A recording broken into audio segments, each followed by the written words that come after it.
Hey guys, how are you guys today? Oh, that's a cute dog. It's a little dog. So the first thing, we're gonna get right into this because I just watched this video and I was shocked, and I'm gonna link it in my description box. So, you come across random YouTube channels that you'll subscribe to that aren't necessarily people. And one of those channels that I subscribe to is Inside Edition. And they posted this video that I just watched 5 minutes ago. And it was this woman who went to get her eyelash extensions either done or refilled, whatever she was there for. The eyelash tech had her chihuahua in the salon, and this dog bit the client, and it's not like the dog just bit the woman and that was it. This dog bit the woman's eyelid off of her eye. The pictures are very upsetting if you have a weak stomach. I have a weak stomach, and I was shocked by the images that were shown. It's not super bloody or anything, but it's just very stomach turning to see a missing eyelid. So either way, I mentioned that because it's so funny. It just reminded me of how it seems like big dogs get this reputation of biting, and you just hear about bigger dogs having more stigmatisms attached to them, I guess. At least I do. And I'm not kidding you. 9 times out of 10, when I hear that a dog bit a person, 9 times out of 10, it's a small dog. I swear to you, it is so crazy. And just, the stigmas don't stop. And I'm not saying that big dogs never bite people. That's not what I'm saying at all. I guess everyone and their mom is just gonna cross the street today. I'm not saying big dogs never bite people, but I swear it's always small dogs that are just going off the rails and biting people. I'm not kidding you. So I'll link that down below if you guys are bored. It's a really quick video, but you can watch it for yourself. It's crazy. And I'm sitting there, I'm like, why did the dog bite her eyelid? Oh, the other thing I wanted to talk about for just a second is Jeffree Star decided to put out a video and come out and speak his truth, or whatever you want to call it. And honestly, Jeffree Star is one of those people, I'm just tired of hearing about him. And you guys know I subscribe to Peter Mon, and I don't watch a lot of his drama channel content because it's just not interesting to me. I'm so tired of hearing about the same 5 influencers that are doing the same stuff for years now. So I like him, but I watch more of his other channels than his drama channel. So first I saw Peter's video, but then I wanted to actually hear what Jeffree had to say, because I thought, maybe it's different now. Maybe he has, reflected and is ready to come out and deliver apologies to the people that he has hurt over the years and really face some stuff head on. So I wanted to hear him out, and that's not what happened. He talked about his mental health, declining, and that's sad. It's unfortunate, but unfortunately also we have seen this song and dance from Jeffree Star before. How he is sorry and he's going to stay out of the drama, and it's caused, turmoil in his real life. And I don't know. I guess it ties back to what I've said too about repeated behaviors, where I see the same thing from the same person time after time. There's a certain point where I just don't care anymore. And at this point, I do care for the people that he has hurt and offended over the years. I just don't care about hearing from him how hard things have been. I'm sure that things have been hard, but at the same time, he could have done this years ago. You know, he could have made the decision to say that he was going to stay out of drama and actually stay out of drama. And instead, he said, I'm going to stay out of drama, and then he's back in drama. Even current day, he's still blocking people for having an opinion that is not praising him. Like, to this day, as of yesterday, 24 hours ago, people were reacting to the video that he put out, and if it was an ounce of criticism or someone not in his corner, he was blocking people. So I don't know. To me, he is irrelevant at this point, and he has shown his true colors. I don't wish ill will on him, but I just don't care. To me, anyone who displays the personality traits that Jeffree Star has displayed is not someone who I will redeem.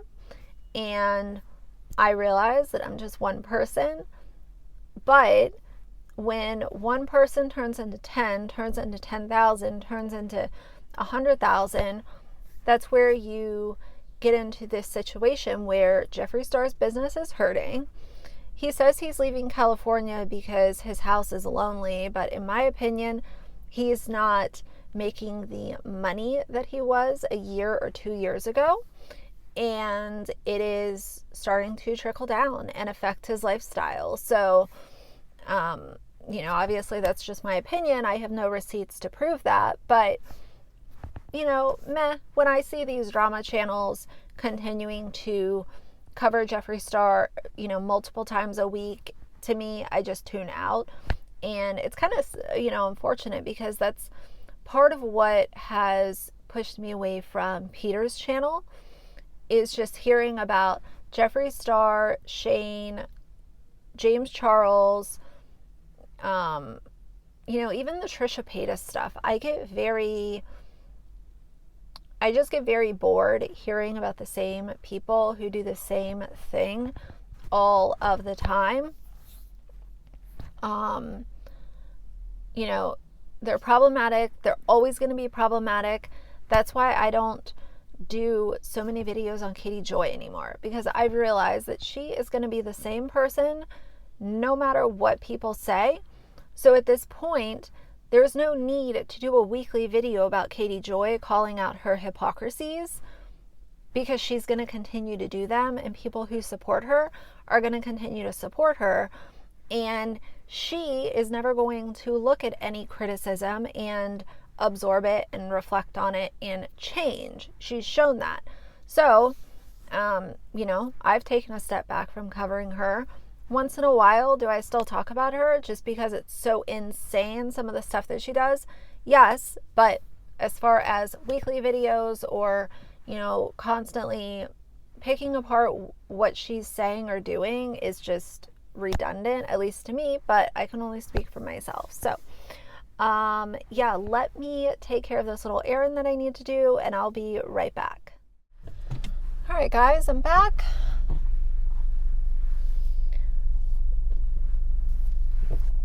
So it was funny. I was watching, I've watched a few other creators' videos about this whole Creepshow situation, but honestly, I'm kind of burnt out from hearing about what a great person Shannon was, how shocked everyone is. I don't see that. I don't see it, to be honest. But someone said, and I can't remember who it was, or I would, tell you guys, someone said, oh, Creepshow art was the voice of reason in the commentary community. And I'm just sitting here and I'm like, did y'all see a Creepshow that I did not see? Because honest to God, I didn't get that from her. I really didn't. To me, her content always struck me as someone who was only calling out, everything under the sun. And she did strike me as holier than thou. And she did strike me as someone who was a know-it-all. And like I said, I think that there's a difference when you're talking about a creator that is maybe, let's say, confident versus cocky. And to me, Shannon was not confident. She was just very much, constantly up on her soapbox and wanting to call out things that were poorly researched and handing over her platform to that guy N-Bird kind of did it in for me. She's got her friend Camilla over there making videos. I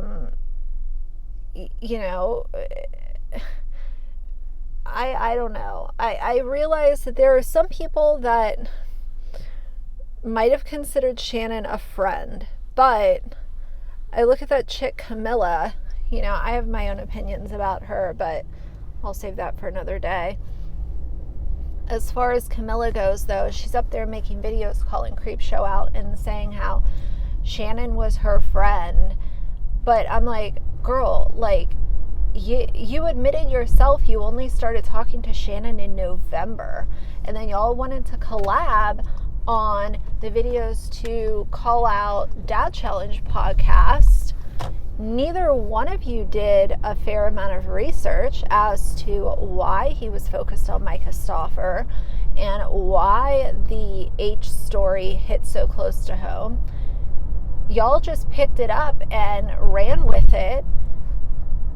And when they got called out, they were, going back, especially Camilla. I don't really know about Creepshow, but Camilla got called out and she was going back and forth with people in the comments section when they were telling her this is obviously a poorly researched video. And it's one thing, poorly researched video, okay, fine. But when you get educated on it, or people come to you with facts, and y'all, you still want to throw your stick in the ground and say, no, I'm right, that ain't it, Chief. I'll say that much. So anyway, guys, we're going to continue this conversation in a little while, so I will see you in just a few. Hey guys, I'm back.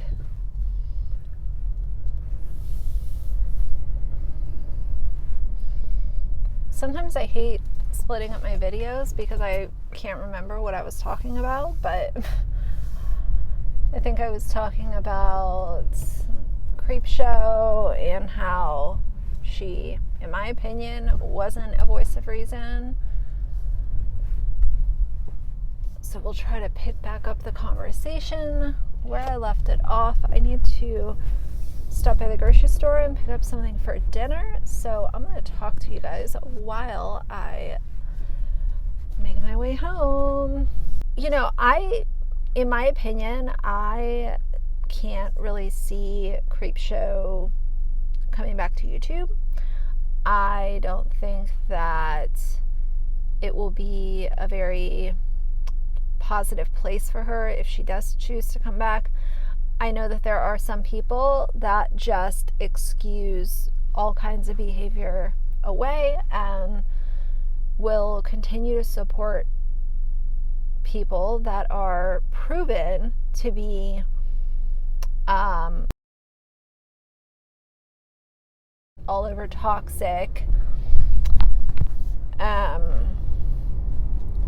And they just continue to get away with this kind of behavior because they have fans that don't care. They have fans whose morals are in the trash can just like their own are. So I don't think that she'll be coming back. I just find this whole concept very interesting from the perspective of some people who just choose to ignore the warning signs and excuse this kind of behavior just because they have found a YouTuber that they enjoy. One of you guys left me a comment on a video a couple days ago. It was the video where I talked about Emily Artful sharing her story and me not wanting to tell her story for her. But in that video, I was directing you guys to go watch her video for yourselves. And, this whole idea of ignoring the warning signs and seeing receipts and documented proof that people aren't very good, and then just saying, well, I'm going to continue to support this creator because I have grown to like them and I've been watching them for X number of years or X number of months. So there's that issue of parasocial relationships coming into play especially on the viewer's side, on the subscribers' side. They don't want to let this creator just fade into darkness. They want to give second and third and fourth chances. I understand how it can be very hard to figure out that one of your favorites is actually not a very good person. It can be really hard, and I could only imagine. I'm here to tell you guys right now, y'all aren't ever gonna find any tweets of me, no Facebook videos, no Facebook posts, no Instagram posts. I'm here to tell you, you're not gonna find that because it does not exist. And that's not me putting myself on a pedestal. It's just saying that there's nothing out there. So is it easier for me to kind of critique? Possibly, but I also try to look at it from a really fair standpoint. If you have documented hate or toxicity, sooner or later it will come to light. And it's up to the subscriber to figure out what they want to do with that. It's like people who still support Gabby Hanna after everything that's come out about her. People that still support Shane Dawson and Jeffree Star. All of this documented evidence that has come out to say, these are the facts. And there are some people, believe it or not, that will still support these individuals and look the other way.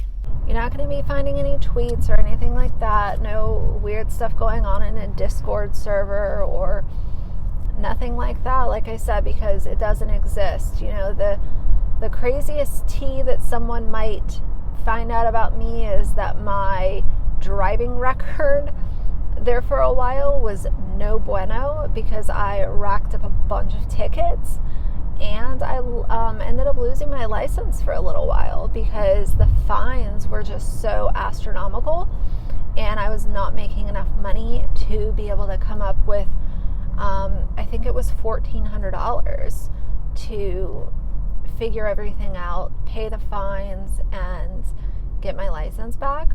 And I ended up getting my license back sort of it was sort of under pressure because my boyfriend broke his ankle and we were in a position where I had to be able to drive in order to take him to the doctor and to post-op appointments and get myself to work. And so it was sort of it was a lot of pressure put on me to let's get it done. And I ended up having to, luckily I had room on a new credit card that I opened, and that was the only option for me to go ahead and pay it so that I was able to actually drive. And that was really difficult. So if y'all were ever wondering what's the tea on Britt, like what's the, if someone did dig around, what would they find? You would find a lot of speeding violations and traffic offenses that caused me to lose my license for a while because of those fines. They really rack up, and lesson learned for sure, but it was an expensive lesson. So I'm not saying that like, oh, look at me, I'm perfect. I'm far from perfect. As far as someone getting into trouble or getting arrested or whatever versus people being on the internet and publishing tweets or really gross content, I do believe that those two can definitely be separated as far as what we see with a lot of YouTubers. So that's my expose, if y'all were ever wondering. It was funny though, because during the time that I didn't have my license, because they actually took it because of the money that I owed to the county for all the tickets that I had to end up taking my my test to get my license back. And I remember I was like studying that book. They always ask you like the weirdest questions, and luckily my studying ended up paying off because I was able to pass it on the first try, because I was so nervous because I was sitting there and my boyfriend was home with a broken ankle and a broken leg, essentially. It was at a point where I was like, I have to have my license. Like I have to be able to drive right now. So it was a lot of pressure. And the other issue is that not only to be able to take him places during that time, but the metro was not, we were in a place where public transportation was not a way that I could go. And if you're wanting to talk about taking a cab or an Uber, Uber wasn't that big back then when I went through this, but taking a cab, I mean, my God, it would have been, probably like $100 a day just to get to work. Yeah, I do find this fascinating, the whole idea of it would feel like a shock. And I don't want to discount Creepshow's friends, like the people that were actually close to her, like ready to glare. I saw her video and it was really just, you could tell how shocked she was. So I don't know. I do believe that these situations with a lot of these YouTubers is going to put people on higher alert in the future as to kind of what are their favorite creators doing on other platforms. That's why I always tell you guys, if you feel like you are getting invested in someone's YouTube channel and you're spending a lot of your social media currency on them every day, look on their other platforms. Check out Instagram. Look at Twitter if they have that. Facebook. I know nobody really uses Facebook. That's a bad example. But look at other platforms and see what they're up to. What are they posting? Your social media currency is absolutely making these people wealthier. And if you don't feel good spending minutes of your day watching somebody and spending minutes that you will never get back and knowing that it's making them a wealthier person, then tailor your subscription feed to something that is more in line with what you feel good about. That's what I always say. All right, guys. So anyway, I'm going to finish this video out here. And yeah, let me know what you think. What do you think about the future of when we see what, is viewed as problematic behavior? How is it going to change, how quickly your perception changes? What is it going to do for you guys? I love opening up these conversations with you guys. But for now, if you like the video, please leave a like and a comment. And if you'd like to see more from me in the future, please subscribe. I'll see you guys soon. Bye.